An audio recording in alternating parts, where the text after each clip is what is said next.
মাত্ৰ 1.5 লাখ টকা দি আপোনালোকে এখন গাড়ী লৈ যাব। নমস্কাৰ, সকলোকে স্বাগতম জনাইছোঁ আমাৰ চেনেলৰ এটা নতুন ভিডিঅ'লৈ। আৰু আজি আপোনালোকক এখন আমাৰ হাতত থকা এখন ইকো ভান এখন দেখিছেনে আপোনালোকে কিমান ধুনীয়া হৈ আছে গাড়ীখন।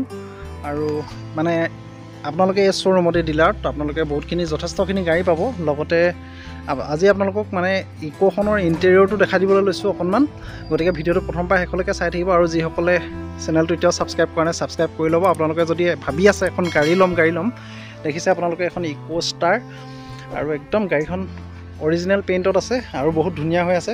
আৰু আপোনালোকক এটা ইণ্টাৰেষ্টিং কথা কৈ দিওঁ, দেখিছে আপোনালোকে এইফালে যিটো স্পেয়াৰ টায়াৰ আছে সেই টায়াৰটো আজিলৈকে ইউজেই হোৱা নাই, ইয়াৰ পৰা নমোৱাই নাই।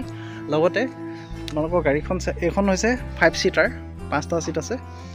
আপোনাৰ ইকোবিলাকত 7 ছিটাৰো থাকে। আৰু ইণ্টেৰিয়ৰটো এইটো খুব ধুনীয়া এটা একদম মাত্ৰ 21,000 চলিছে। 2022 চনত লোৱা গাড়ী এখন, 2022 চনৰ পৰা এতিয়া হৈছে 2024। আৰু এইখন মানে আপোনালোকে দেখিছে ছিট কভাৰ এইবিলাক ছিটৰ পলিথিনবিলাক এৰুৱাই নাই। আৰু গাড়ীখন বহুত ধুনীয়া হৈ আছে, মই কৈছোঁ আপোনালোকক।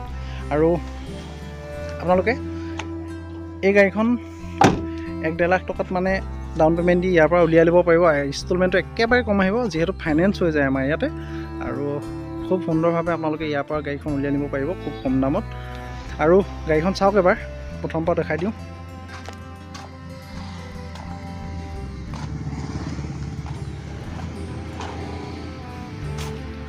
এইটো চাইডো চাই লওক আপোনালোকে, ক'তো স্ক্ৰেটছ নাই গাড়ীখনত, খুব ধুনীয়া।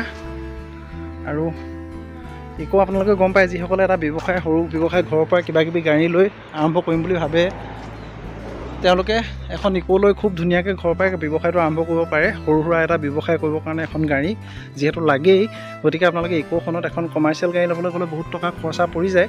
গতিকে আপোনালোকে ইকোখনতো যথেষ্টখিনি বস্তু ইয়াতে ভৰাই দিব পাৰে, যিহেতু ইয়াত আপোনাৰ স্পেচটো বহুত থাকে। এখন আপোনাক বেক চাইডটো দেখাই দিছোঁ। এইবিলাক বাৰু কিবাকিবি আছে, এইটো কোনো কথা নাই। আৰু ছিটৰ পলিথিনবিলাক এৰুৱাই নাই এতিয়াও। আৰু বেক চাইডটো এইটো, আৰু গাড়ীখনৰ গেটআপটো এইটো। গতিকে 2022 গাড়ী আপোনালোকে যদি ডিলাৰত আহে, ডিলাৰত আহিলে সকলোখিনি গম পাব কিমান দামত গাড়ীখন ওলাব। আৰু আমি ইয়াত অহাৰ লগে লগে আপোনালোকক কথা পতাই দিম। গতিকে আপোনালোকে খুব সুন্দৰভাৱে আহি এখন গাড়ী ল'বলৈ হ'লে, ইকো এখন যদি ল'ম বুলি ভাবে, আপোনালোকে আহি ইয়াতে ল'ব পাৰে। মাইলেজো ভাল আৰু গাড়ীখনৰ কণ্ডিশ্যনো বহুত ধুনীয়া। সেইবাবে আপোনালোকক মই ভিডিঅ'টো বনাই দেখুৱালোঁ আজি ইকো ভানৰ।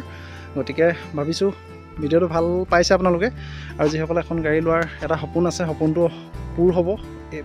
মানে নতুনকৈ গাড়ী এখন কিনিবলৈ যাওঁতে বহুত টকা ইনভেষ্ট কৰিবলগীয়া হয়, আৰু সেই ইনভেষ্টমেণ্টটো মানে কোনো কামত নাহে। গতিকে এটা ইনভেষ্টমেণ্ট কৰিবলৈ যাওঁতে আপোনালোকে বহুত ভাবি চিন্তি চাব লাগিব। তো এইটোৱে আছিলে ভিডিঅ' আজি। কেনেকুৱা লাগিলে জনাব, কমেণ্ট কৰিব আপোনালোকে যদি কোনোবাই ল'ব বিচাৰে। আৰু RP মটৰ্ছ গোলাঘাটতে আছে বৰ্তমান উপলব্ধ। মই ডেছক্ৰিপশ্যনৰ এড্ৰেছটো দি দিম। তো বাই বাই, লগ পাম এটা নতুন ভিডিঅ'ৰ লগত।